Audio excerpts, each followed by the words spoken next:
Well, joining us now, we have Paul Vigna to tell us a little bit about what's going in the markets today. It looks like we have some sunnier news in terms of new claims for jobless sunnier news, benefits. Sarah Murray. I'll tell you what, everything was looking bad. It was looking dim. The futures were down sharply. Everyone was afraid about the global economy falling apart, right? The Fed didn't step up yesterday. Not that anyone really expected them to, but they hope it.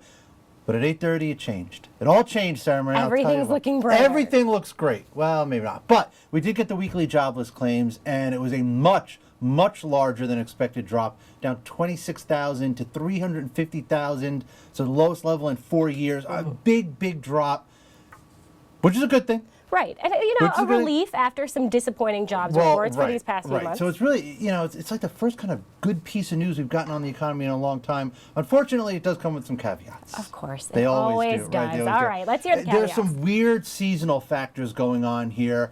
One thing is that this week includes the July 4th holiday, so obviously some people probably, the offices aren't closed, people couldn't claim, might be something there. And part of it also is a seasonal factor with auto factories. And this is actually a good thing, but usually I guess auto factories shut down in the summer months, but less have done it this year. Because it's a bright side. Right, I mean, exactly, we're happy it's a to bright hear side. that. So, but what happens is when they adjust these things seasonally, they expect there to be more shutdowns or aren't, so it kind of skews the numbers seasonally. So, these numbers might change in the weeks ahead, we'll have to see. But now you have 3 weeks straight down, and this one is a big drop, so 350,000. Good number. Markets aren't reacting to it much, though. I think the Dow's still down about 75 in the futures.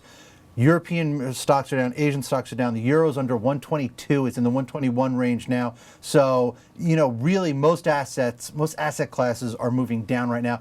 Don't think the weekly jobless claims on their own are going to change that. Yeah, and I tend to think, traders are a little bit skeptical of these numbers for the reasons that you were just explaining. They tend to fluctuate a lot. You never really know until you've seen a couple weeks if it's going to hold up and that kind of thing. Right. And also, another thing we're looking ahead to is China's GDP. And if we see a slowdown there, That's a big one, and that's Friday in Beijing, but that's going to be 10 o'clock tonight here in New York. So if you want to stay up late and, get the numbers I don't know what's on at 10 out. o'clock that you would want to watch instead of waiting for the Chinese GDP numbers.